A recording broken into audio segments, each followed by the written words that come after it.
Jadi ijazah palsu, pemakzulan Wapres, saya kira ada agenda besar politik. Ijazah itu adalah objek yang paling mudah dipakai untuk menjatuhkan lawan politik.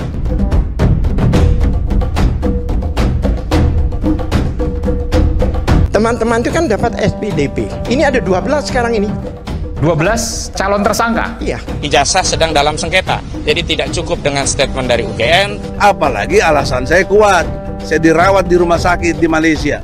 Proyek ijazah palsu itu adalah proyek uang besar. Ijazah asli itu harus dihadirkan, ya. Tidak boleh kemudian hanya berbekal fotokopi. Adakah sesuatu yang in a hurry gitu ya, gawat darurat sehingga semua orang serasa bercepat-cepat buru-buru? Tanggung jawab keaslian itu siapa? Ya, Universitas. Universitasnya Pak Jokowi, UGM sudah bilang asli. Ya kejar UGM-nya. Di belakang ini adalah persoalan politik. Ini bukan hukum murni.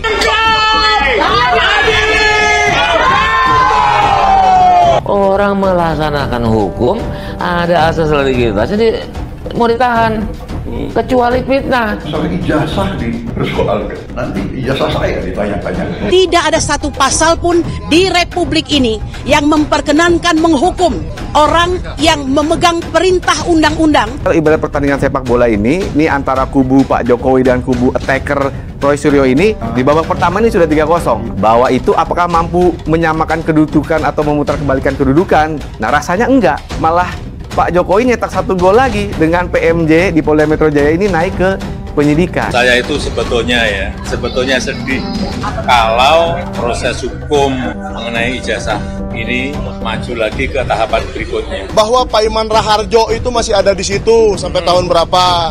Bahwa si ini kemungkinan yang menjadi anak buah Pak Iman Raharjo. Dosa-dosa Jokowi selama ini kita akuin, tapi dia minta maaf dengan cara dia tarik mundur anaknya. Nggak cukup umur, nggak punya pengetahuan, nggak punya pengalaman, kurang ini kurang itu. Hina-dinakan, hancurkan hidupnya karena ini sudah bikin ricuh, bikin gaduh. Termasuk Bang Resmon CS dan teman-teman kalau yang salah, ya hancurkan cepat hidupnya. Karena kami berbasis ilmiah dan berbasis sains dan fakta-fakta di lapangan, sehingga kami akan lawan. Tapi sebagai analis politik saya harus melihat operasi di belakang panggung itu. Ya, bagaimana pola-pola pemakzulan, pola-pola ijazah ini bekerja, terorkestrasi. Dan saya melihat memang arahnya jelas karena Pak Jokowi ini terlalu kuat, Mas Radi. Memang kelihatannya ada agenda besar politik. Jokowi itu lu harus jadikan teman. Lu jadikan dia lawan, modal sendiri lu kan. Ya, modal sendiri lu. Jangan salahkan orang lain, salah lu sendiri. Kalau nggak pernah kelihatan kan gaib ya, berarti itu bukan ijazah palsu, itu ijazah gaib buat gue. Jadi ijazah Joko Widodo tidak identik. Ya memang asli.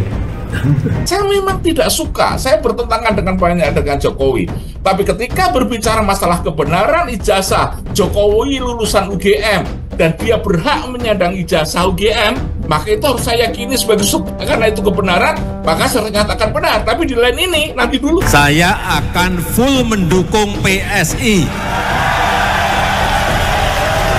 Dan jangan lupa saudara di Malaysia, saya di hitman, dikirimi hitman, pembunuh bayaran. Itu adalah taktik strategi untuk memecah belah umat dan bangsa Indonesia.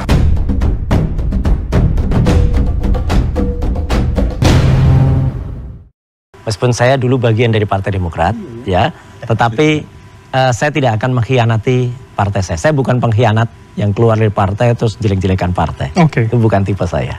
Saya tetap menghormati Partai Demokrat, tapi izin biar nanti teman-teman Demokrat yang akan jawab. Yang kedua, kalau soal bohong besar itu lucu. Ada yang lebih bohong sebenarnya, yang suka jadi narasumber itu, ya, yang katanya dia penasehat itu ya. Dia lebih bohong lagi dia mengatakan saya dan Dr. Resmon itu bohong, tapi sebenarnya dia yang bohong. Ada. Kami itu tidak bohong. Ada telaah ilmiahnya, ada jejak digitalnya, ada ilmiahnya, dan itu benar-benar bisa diuji. Yang namanya ilmu pengetahuan itu siap diuji dengan ilmu pengetahuan. Sampai saat ini enggak gitu loh. Bahkan mungkin saya dari sedikit orang yang ketika berdiskusi, kalau Pak Jokowi tanya, ya beliau nanya saya jawab dong. Ya kan, saya mengatakan bahwa Bapak nggak perlu berpartai gitu loh. Tapi Bapak akan mewarnai semua partai gitu. Bapak yang ada tokoh di balik termasuk koalisi ini kan sebenarnya koalisi yang dibentuk oleh Pak Jokowi. Oke, jadi tidak perlu masuk ke salah satu artinya menurut Anda ya Bang ya? Iya, saya pikir gitu. Tapi kan itu hak politik Pak Jokowi ya, kita juga nggak bisa. Tapi kalau menurut saya, pendukung Pak Jokowi ini ada hampir di semua partai. Oke. Ya, jadi saya pikir Pak Jokowi lebih baik fokus ya membantu PSI. Saya setuju gitu loh. Ya kan, tapi menjadi bagian tidak perlu. Iya. Kan banyak hal yang bisa untuk mendongkrak PSI ini kan. Oke. Yang saya lihat kan kalau menurut saya PSI ini akan besar apabila kadernya bekerja keras. Oke. Kalau menurut saya, menurut hemat saya ya.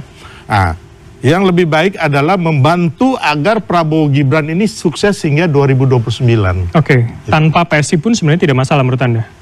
Mensukseskan Prabowo Gibran hingga 2029. Tapi kan PSI kan salah satu bagian dari pendukung Prabowo Gibran. Oke. Jadi ini simultan gitu loh. Jadi kalau ada agenda besar, walaupun ada bukti-buktinya, Anda menganggap itu bukan suatu agenda besar yang mana?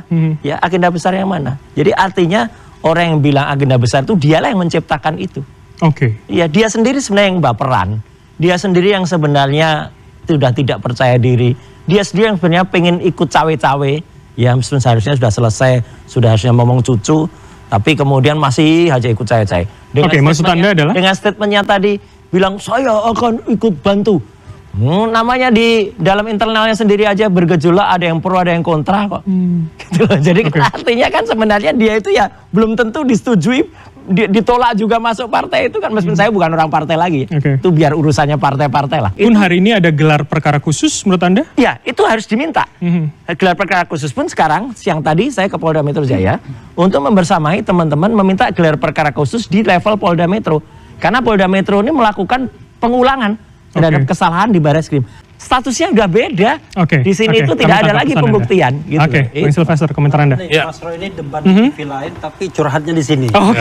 Ini menarik. Dan saya mengambil statement dari podcast lain. Jadi, Bang Sylvester, tanggapan Anda dulu. Jadi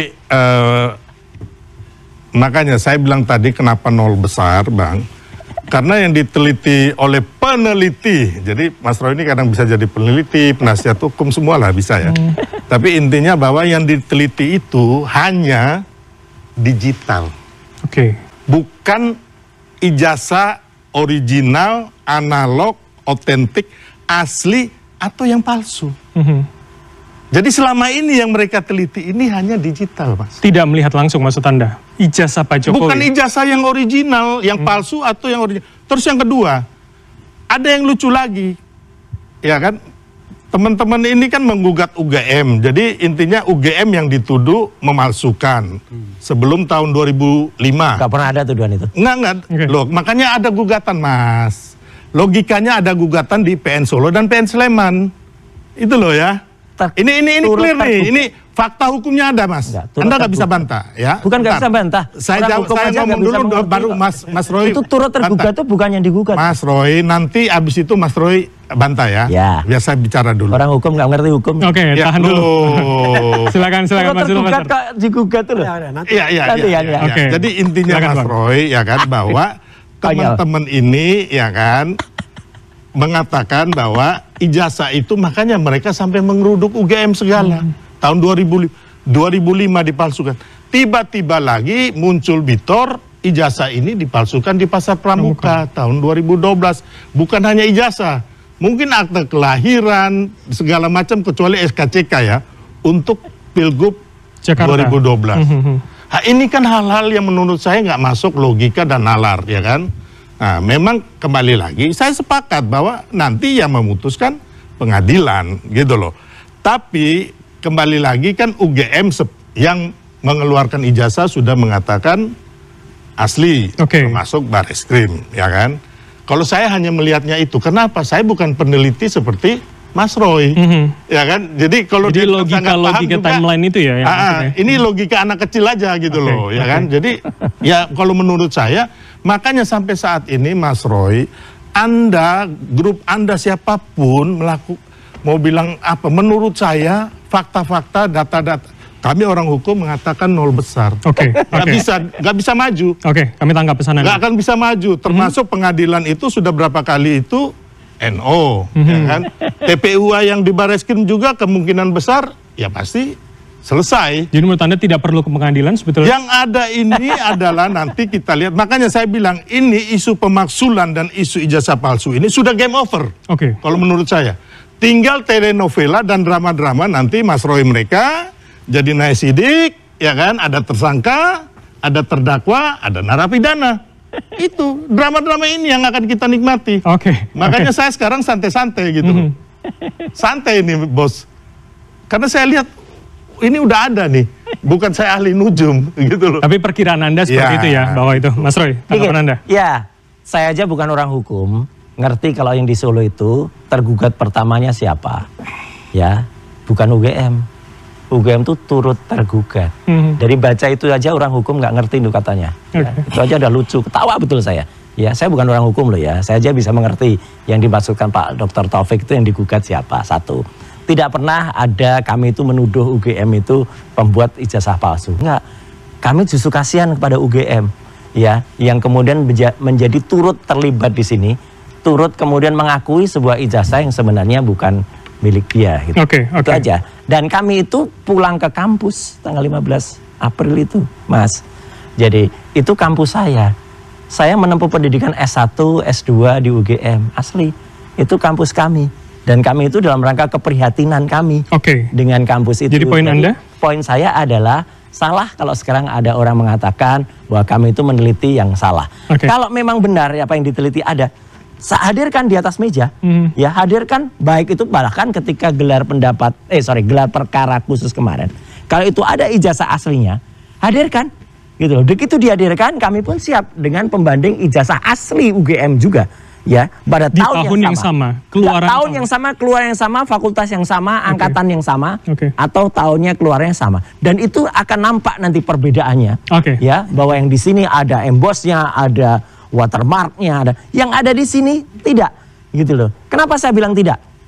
Karena apa yang tampil selama ini tidak. Dan kalau boleh saya sebut, kenapa saya sebut kader PSI juga? Karena ada orang dari kader PSI namanya Dian Sandi itu yang mengupload itu sebelum ini nggak pernah ada di antara kami itu yang berani menganalisis itu karena tidak ada yang memastikan itu asli. Seorang kader PSI namanya Dian Sandi pada tanggal 1 April memastikan ini ijazah asli. Nah, padahal itu kalau kita lihat, nah ini beda ini. Jadi rujukan Anda salah satunya adalah postingan itu ya? Betul. Jadi postingan itulah yang membuat kami mengatakan tidak asli. Kalau memang ada yang asli analognya, keluarkan. Kalau sampai sekarang analog nggak pernah keluarkan, ya itulah yang nol besar. Jadi gini, Anda nggak bisa unggahan saudara Sandi itu menjadi patokan, Mas. Anda nggak bisa berkelit dari hukum ini. Nggak. Ijazah asli itu sudah diselidiki oleh Bareskrim, bukan Anda. Anda juga nggak punya legal standing. Ada. Nggak ada. Ada. Sebagai apa legal standing Anda? Nggak ada, Mas Roy. Kami minta kampus UGM. Kita mau lihat aja, TPU aja legal standingnya itu tanda tanya. Gitu loh, makanya kandas. Apalagi Anda nggak punya legal standing sama sekali. Anda juga nggak bisa meneliti itu secara hukum. Gitu loh. Anda bukan peneliti yang salah besar. Orang ada undang-undang kayak gini nih. Loh apa? Udah berkali-kali ijazah palsu ini ditolak, Mas Loh Roy. apa? Dengar dulu. Ngerti nggak undang-undang Makanya Anda ini masuk penjara. Udah lah, gue ngomong. Anda bilang saya nggak ngerti hukum. Tahan dulu, tahan. Saya kasih waktu Bang Refli. Udah ampun Anda ini. Tahan dulu Pak. Bang Refli silakan. Ngaco ini orang ngaco. Disuruh tanya saya.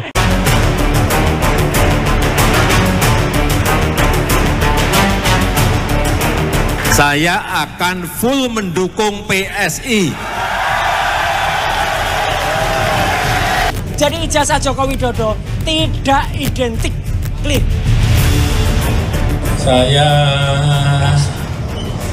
berperasaan memang kelihatannya ada agenda besar politik di balik isu-isu ini, ijazah palsu, isu pemakzulan, harus dalam sidang-sidang pengadilan yang ada nanti akan saya tunjukkan ijazah asli yang saya miliki.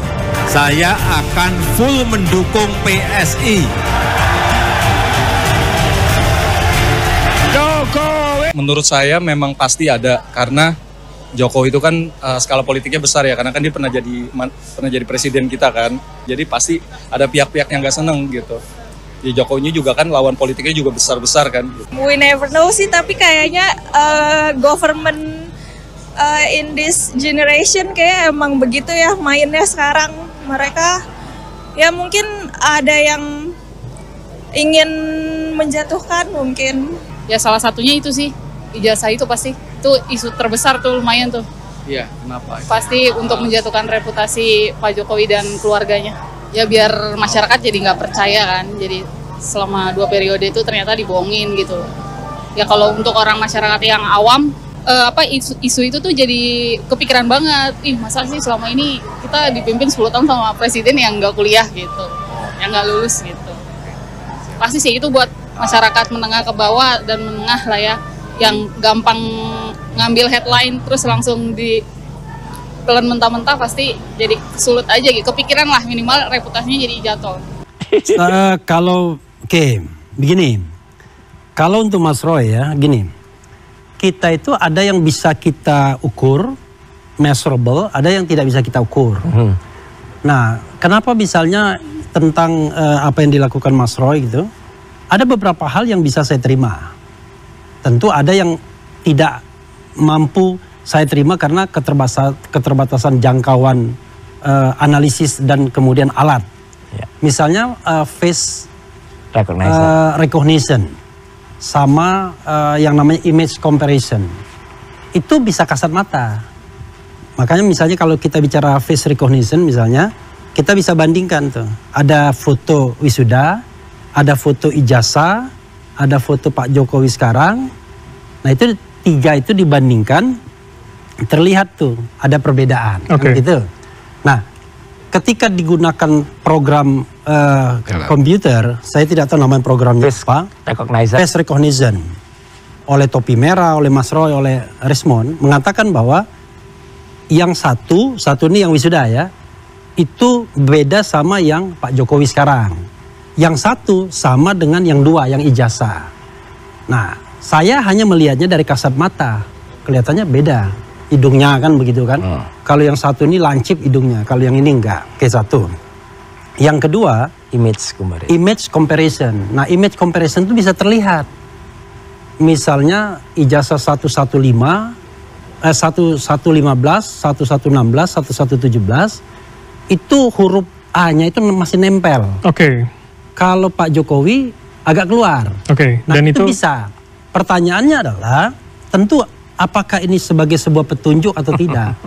Kalau kita bicara orang hukum kan, keterangan ahli, keterangan saksi, surat, petunjuk, dokumen elektronik, itu alat bukti yang bisa diambil.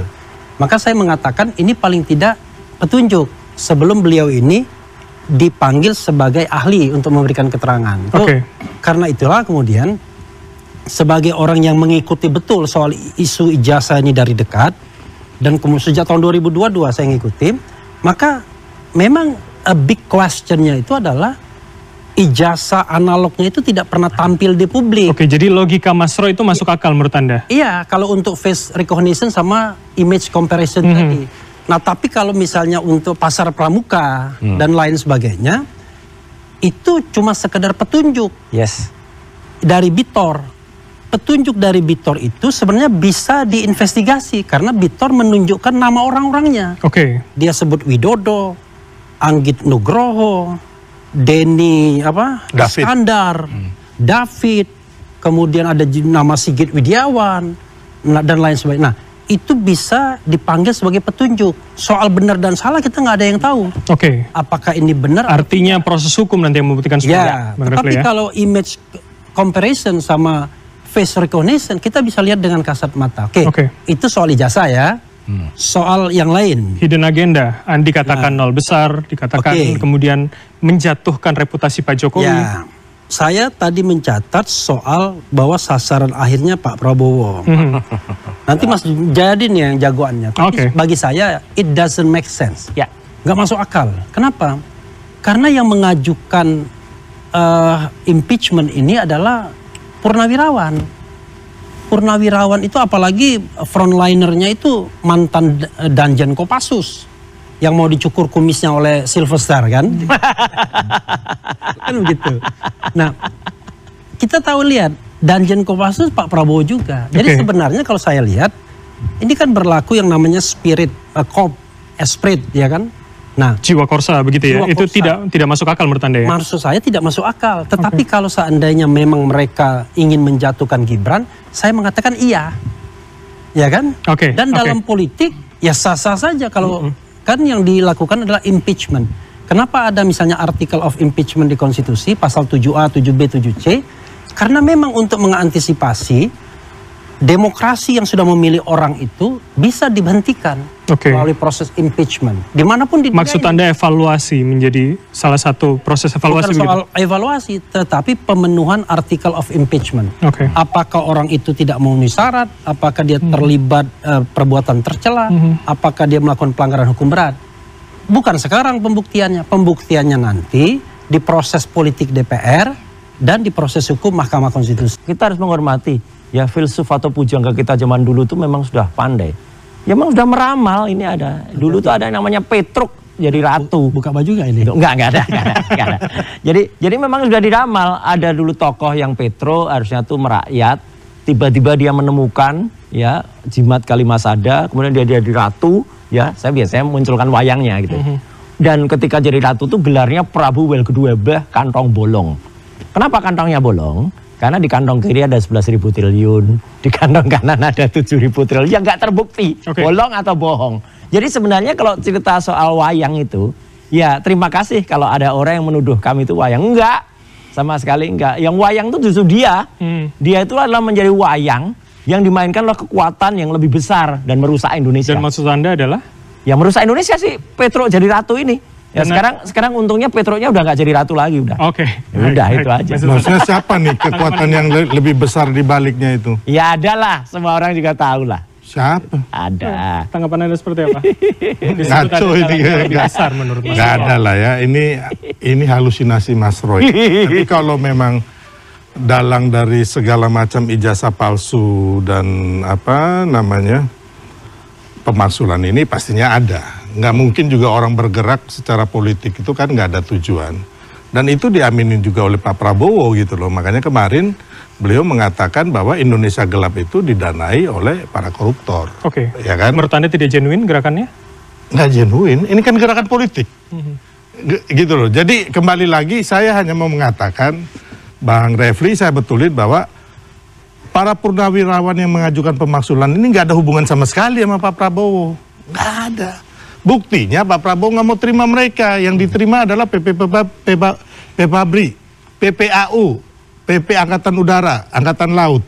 Yang diterima oleh mereka itu Mas Refli, fotonya berduaan tuh di belakang tuh. Ya, jadi kembali lagi, Mas Refli ini adalah bagian dari Anda. Jangan-jangan dalangnya Refli Harun. Bukan, saya nggak tuduh Anda, tapi ini adalah bagian. Saya juga nggak mau bilang Anda wayang, tidak, ya kan? Bahwa ini adalah kawan-kawan Anda waktu pemenangan Anies Baswedan. Jadi ini Anies Baswedan full. Jadi tidak move bukan on ada lagi Prabowo, ya, Pak Prabowo. Enggak, kenapa? Kenapa Bang Refli?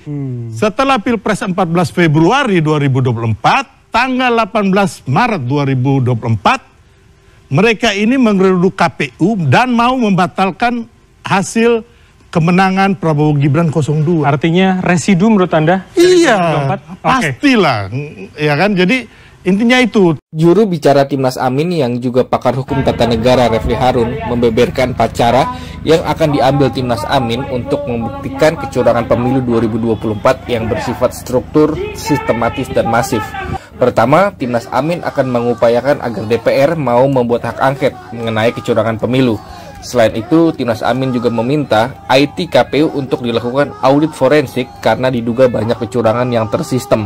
Sebenarnya, ketika kita demo di depan KPU, kita hanyalah demo di depan boneka. Hanya di depan boneka kecurangan. Nggak penting sebenarnya KPU. Tidak penting Hasyim Asy'ari. Tidak penting semua anggota KPU. Karena yang paling penting kita lengserkan adalah Joko Widodo.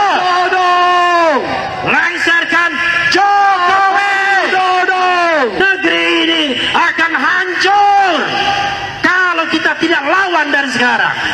Pemilu yang curang hanya satu titik untuk menguasai negara ini. Besok-besok semua pemimpin negara ini hanya akan ditentukan oleh segelintir oligarki. Karena itu kita harus lawan. Tolong teriakkan kawan-kawan semua. Kalau saya katakan lawan, kita katakan lawan, ya.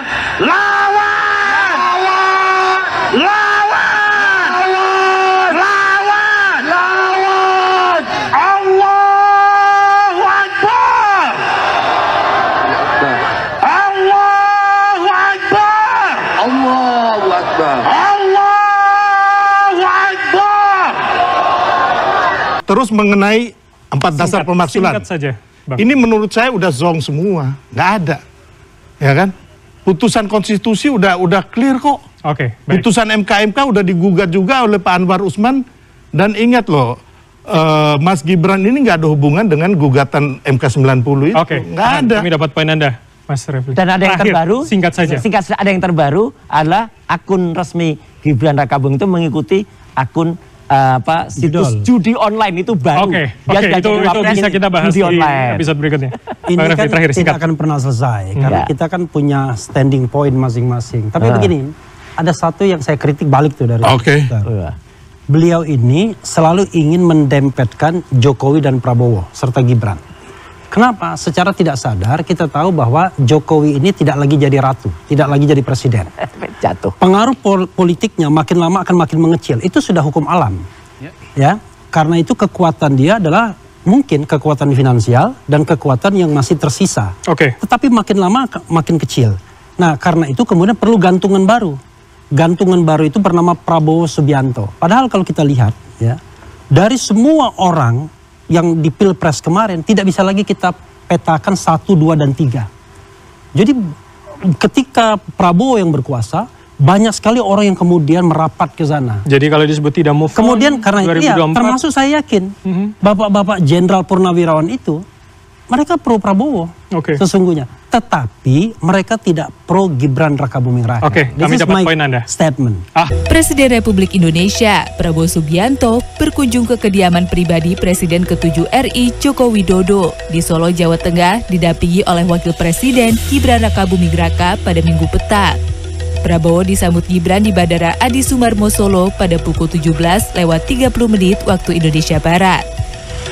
Kedatangan Prabowo dan Gibran langsung disambut oleh Jokowi yang didampingi istrinya Iriana. Usai pertemuan, Prabowo mengaku membahas sejumlah rangkaian kegiatan lawatannya ke sejumlah negara. Prabowo mengaku terkesan karena Jokowi juga mengamati sejumlah rangkaian agenda lawatan kenegaraannya tersebut.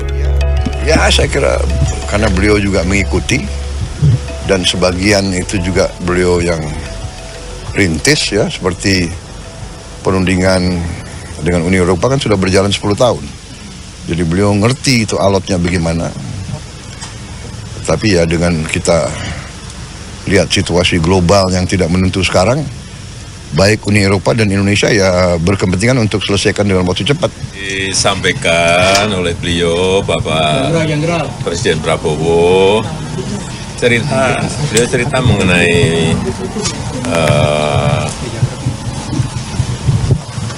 kesepakatan kita dengan Uni Eropa di EU SEPA, kemudian juga beliau menyampaikan mengenai negosiasi tarif dengan Presiden Trump. Saya kira ini dua hal yang sangat bagus sekali karena yang namanya perundingan Indonesia di EU SEPA itu sudah berjalan 10 tahun dan sangat alot sekali. Dan beliau dengan kepiawaiannya, dengan pendekatan personalnya, akhirnya kesepakatan itu terjadi dan sudah ditandatangani. Enggak, untuk apa Pak Mas Wapres itu dimaksudkan, dan juga gini, Bang Refli, untuk apa dimaksudkan? Kemarin itu Pak Prabowo datang ke rumah Pak Jokowi, habis itu makan bersama. Ya, dia belajar Ya intinya jadi nggak ada gitu loh. Jadi itu yang dipelajari ini, Pak Jokowi dari sebenarnya kalau nggak diserang ijazah palsu dan juga pemaksulan, beliau ini hanya mau fokus agar Prabowo Gibran itu berhasil hingga 2020. Hanya itu. Kami dapat. Partai Solidaritas Indonesia kembali dipimpin putra bungsu Presiden ke-7 Joko Widodo, yakni Kaisang Pangarep. Kaisang mengalahkan 2 calon lainnya, yakni Ronald Sinaga dan Agus Mulyono Herlambang. Sementara itu, Joko Widodo memastikan akan mendukung serta bekerja keras agar PSI masuk ke Senayan pada pemilu 2029 mendatang. Kaisang Pangarep dikukuhkan sebagai Ketua Umum terpilih hasil e-voting PSI di Kongres di Kota Solo, Jawa Tengah pada Sabtu. Dalam kongres ini, PSI memperkenalkan logo baru bergambar gajah. Menurut putra bungsu Jokowi itu, secara filosofi, gajah merupakan hewan yang tidak akan mengamuk ketika diserang ataupun tidak diserang. Namun gajah disebutnya sebagai sosok hewan yang suka bertahan sekaligus pelindung. Terkait jabatan untuk Jokowi apakah akan dijadikan Dewan Kehormatan ataupun Dewan Pembina, Kaisang menyatakan akan dibahas melalui tim formatur. Ini ya, kami dengan tim formatur bekerja. Lihat aja nanti. Terakhir ya, terakhir. Akan bergabung juga dengan PSI mungkin saat ini. Ya, nanti dilihat aja, nanti dilihat ditunggu. Terima kasih. Cukup ya. Bang. Sekretaris Jenderal PSI, Raja Juli Antoni tidak memberikan jawaban pasti saat ditanya pendapatnya apakah Jokowi sudah bergabung ke partainya. Ia justru mempersilahkan masyarakat untuk menilai pernyataan Jokowi yang mengaku siap bekerja keras untuk partai berlogo baru dengan gambar gajah itu. Menurutnya, pemilihan lokasi Kongres di Solo, gedung acara yang disebutnya milik Jokowi, juga merupakan pesan tersirat Jokowi untuk merapat ke PSI. Meski demikian, ia mengaku PSI belum membuatkan kartu anggota ataupun SK jabatan bagi Jokowi karena masih didiskusikan secara internal PSI. Sekali lagi, politik itu ada bersifat legal, ada yang bersifat formal, ada yang bersifat informal. Kalau ditanya legalnya, ya belum ada SK. Kalau ditanyakan formal, ya belum ada dokumen yang dimasukkan ke KPU, dokumen HAM menurut saya bahwa Pak Jokowi bagian dari PSI. Sementara itu, Presiden ke-7 Joko Widodo memastikan akan mendukung penuh partai yang dipimpin oleh putra bungsunya tersebut. Ia mengaku akan bekerja keras agar PSI bisa masuk Senayan pada pemilu 2029 mendatang. Gajah itu kuat dan besar. Oleh sebab itu, saya akan full mendukung PSI.